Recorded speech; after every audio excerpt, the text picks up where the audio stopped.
I'm a big fan of Joeboy. So here we are with his third album, Viva Lavida. He also becomes an independent artist, I believe. And yeah, so here is another artist going on his own and recording and releasing an album. I think Ruga did the same. My last review was Ruga's album. So here we are again, and something feels different. I feel there's some level of identity fix or crisis that needs to happen. No, fix that needs to happen with him. I feel like for all three projects now, it kind of sounds the same. I know it sounds a bit different on this one, but there's a laid back approach from him whenever I hear him sing. And maybe it's also why I like him, but sometimes it gets too familiar that you can almost predict the sound, you can almost predict the flow, the delivery. That's not a bad thing though, but that's just something I've observed over the course of like three albums. I like his first album, his second album, probably my favorite. And now we have Viva La Vida. So I'll just say songs that I like since I'm listening to it for the first time and I'm reviewing it for the first time. So the intro, Innocent, for the first, maybe I'm not the only person, and maybe I'm the only person, but for the first 20 seconds or so, Joeboy sounded like Omali on the Innocent track. I don't know if it's intentional or it just happened. But I like the intro, but it just sounded somehow. But I find it interesting. So I like Innocent. I like Abena. I love the song. I like Sunset. I really like the song. I like the Elena verse. It's a beautiful song. Probably my favorite song on the album, Free of Charge, featuring Olamide. I like it. It has an element of the Rema Azama sound, the northern sound that that was really popping for the past maybe 6 months or so. Also, I know I mentioned during the Rema's album about the Azama song that sounded something like what Vector did on Kana Wandabo maybe like 10 years ago or so. So I really like the song. I like Olamide's verse. That's the song I think I'm going to replay maybe a couple of times. Also, there seems to be so many singles making it into the album.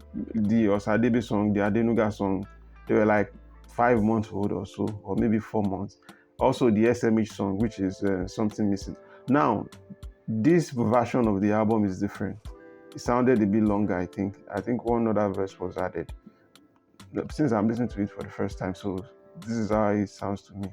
And also the old song, the SMH song, I like it. I like the campaign that they ran with it. I think Joeboy has been very particular with creative and visuals. And how would I say it? Branding has been different also because I've been seeing some content with him from last year, I believe.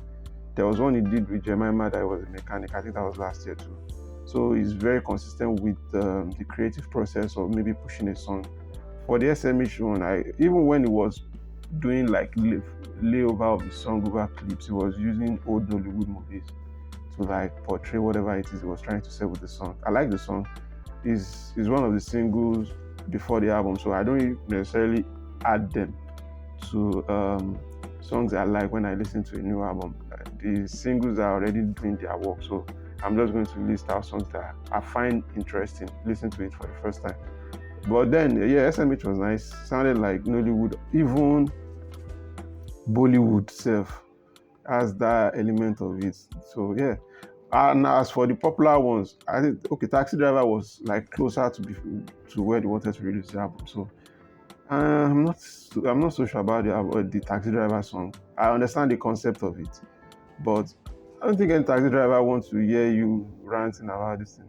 Bros, bag of rice is bag of rice don't cost too. But Osadibe, I like it. I like the song with uh, the young, the blueprint, so to speak. Yes. So um, overall, I'm not feeling the album too well, but it's not a bad album. I'm giving this album to a 6/10. I know my last one was also 6/10.